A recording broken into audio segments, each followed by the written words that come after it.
In this video, I'm going to be explaining exactly why you should not be driving your car without a dash cam fitted. Special thanks to 70 Miles for sending out their Omni Dashcam and 4G hardwire kit. This Omni Dashcam is the first ever 360-degree rotating dashcam, setting a new standard in design and vision. So then let's install all this onto the car and we can put it through its paces. And I'll explain to you exactly why you should not be driving a car without a dash cam fitted. But before I do that, I'm just going to get this thing unboxed and show you exactly what is included. And this thing is definitely not looking like a regular dash cam. I don't think I've ever seen a dash cam that shape before. Well, this is really strange. I get how it works though. This is obviously the camera part there, and it can spin all the way around. Be interesting to see this in motion though. This is the sticky pad here. You can change the angle that it's mounted at, so it'll go onto your windscreen, something like that. Then of course it comes with your 12-volt cigarette lighter adapter and a very long USB to USB-C cable. So then let's go over some of the key features on 70 Mi's new Omni Dashcam. So as I mentioned, it has 360-degree recording, it has motion tracking,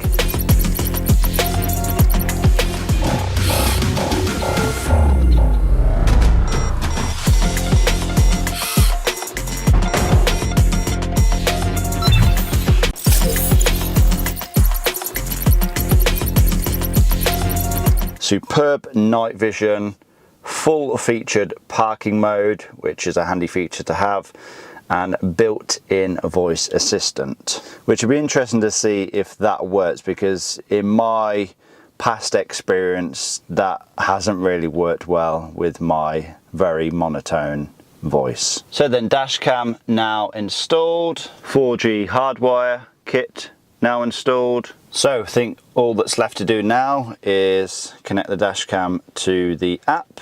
Click the power button to authorize. Click the power button, which is there. I think we're connected. So after connecting to the Dashcam's hotspot, we are now connected on the app. As you can see, a live view right there. Let's turn this around. There's me in live time. Hello there. Let's see what else we can do on this app right here.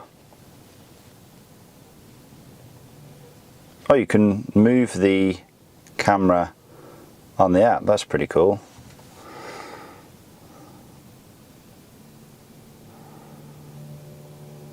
It is honestly crazy what you can do with these dash cams now. So as always then, we have all of the information displayed at the bottom.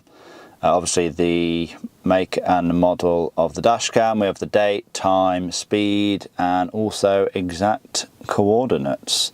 So you can turn this all off, I believe. However, I would strongly recommend not doing that, because if you are in an accident, then those are all of the pieces of information that you're going to need to prove where you was, you know, what time the incident occurred, and you know, how fast you was going and all that. So yeah, don't turn all that off, leave it on, and you'll thank me later. So then, before we get into the Dashcam, I'll show you some footage on there and basically show you what this thing can do.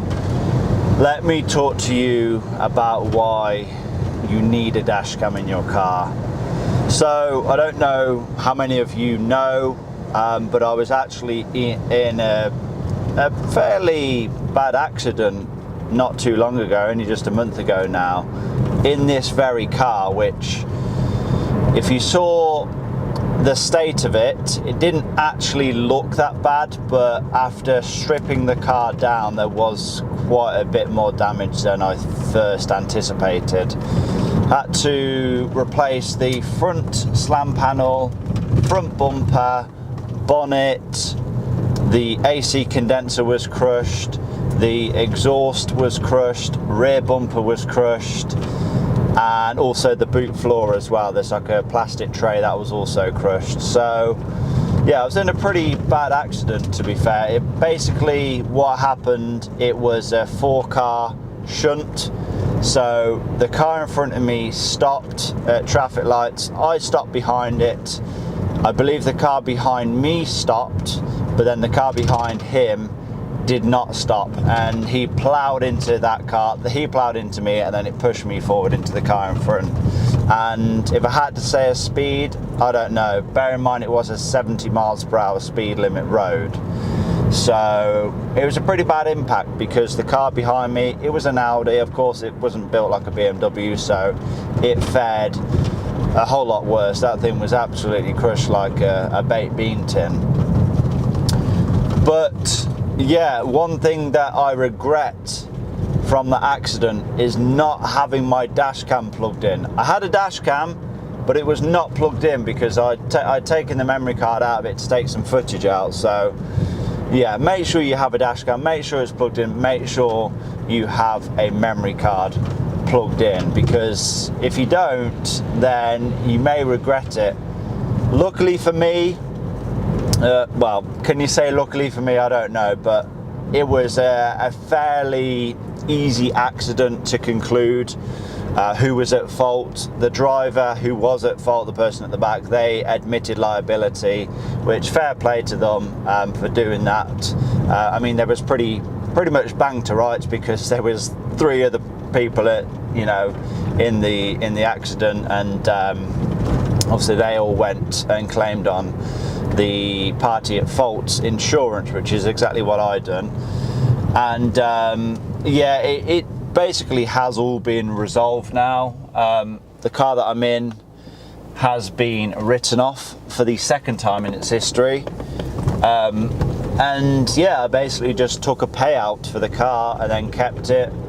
I think I basically have kept the car for about £500, and they paid me out the rest. And then I've just repaired it and put it back on the road, because it's a daily driver.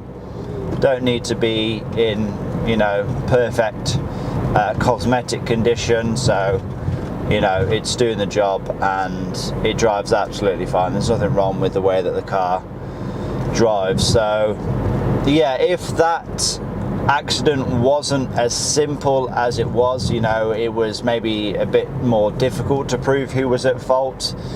If I didn't have a dash cam, then I would have been pretty screwed, because at the moment, obviously, I now have a non-fault claim on my insurance. I haven't lost my no claims or anything like that, but if it would have gone the other way, or if it would have been a 50-50 claim or whatever, then I would have had a fault claim on my insurance, and I would have lost my no claims bonus, which my insurance is already going to go up, but it would have gone up a hell of a lot had that been the case. So yeah, I guess I got kind of lucky on that incident, but next time I don't think I'm going to be that lucky. So that's why I'm always going to make sure I have a functioning dash cam in my car. For those wondering how I am physically and I don't know, maybe mentally after the crash, I actually felt fine straight after the accident, but about a day or 2 later I started to get pretty bad actually. I had like lower back pain, upper back pain, and my neck was really tight as well. I couldn't turn my neck, and after like a week or so it got really bad, and I had to phone the doctors, because I thought, you know, it could have been something very seriously. So I went to A&E, and they basically dismissed that I'd, you know, fractured any bones or anything. I guess that is kind of the biggest worry, anything spinal related. But yeah, I didn't break any bones. Well, at least I don't think so. They didn't do an X-ray or anything, but they said no, it's probably just whiplash. So yeah, I did in fact have whiplash, but like I said, it got a lot worse. Danielle, my wife, she was hurting straight after the incident, but then it got better, whereas mine, I didn't hurt straight away. Mine actually got a lot worse. So I had to take like a good, I don't know, 2 or 3 weeks off from YouTube, which was annoying, but you know, I was in a lot of pain. I physically couldn't make videos. And that's another thing as well. If you think that you know, you're going to be in the money when it comes to making a injury claim on insurance. No, it doesn't work like that now. Maybe a few years ago, you know, you'd be looking at a few £1,000 payout, but it doesn't work like that now. We got like £500, which I think is ridiculous. Like I said, I lost, you know, a few weeks work from it, and yeah, that definitely didn't cover that, did it? So yeah, very frustrating, but I think they've really tightened up the laws now when it comes to people claiming, because you kind of do it through the government now, and they have a tariff what they go off, basically depending on how long your injury lasts for. I think basically the reason behind this new way of doing it is people used to take the mick a bit in the past, so there'd be in like a 5 miles an hour crash in a car park, and they'd be saying, oh, I've got whiplash, oh, I need £5,000 for that, and then it just basically has screwed over people who are genuinely injured.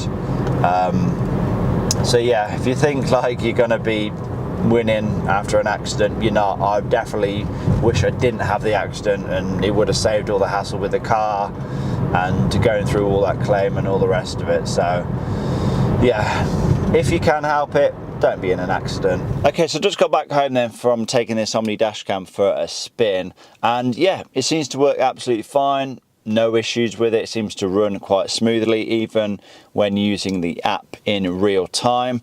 The quality as well, that looks good on the phone. Obviously, it's very hard to tell. Your phone screen is, you know, very small.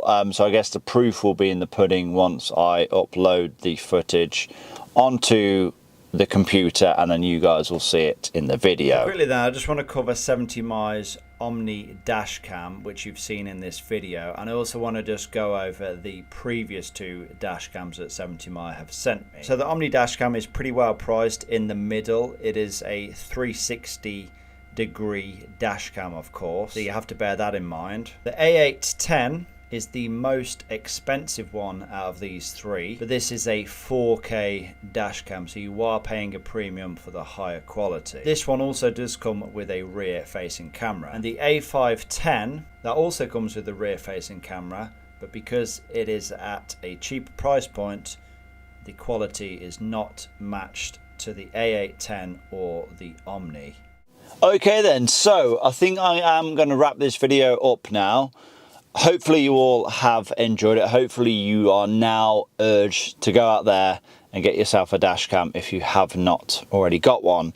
Now, if you want to check out 70mi's new Omni Dashcam, all of the details will be down in that description box below. There'll be a link where you can purchase it. There's also a discount running at the moment as well now for Black Friday and Cyber Monday. So if you're thinking about getting one, now is probably the best time to get one. I want to thank 70mi for sponsoring the video as always. Remember to give this video a like, leave a comment down below, subscribe if you have not already done so, and I will see you all in that next one.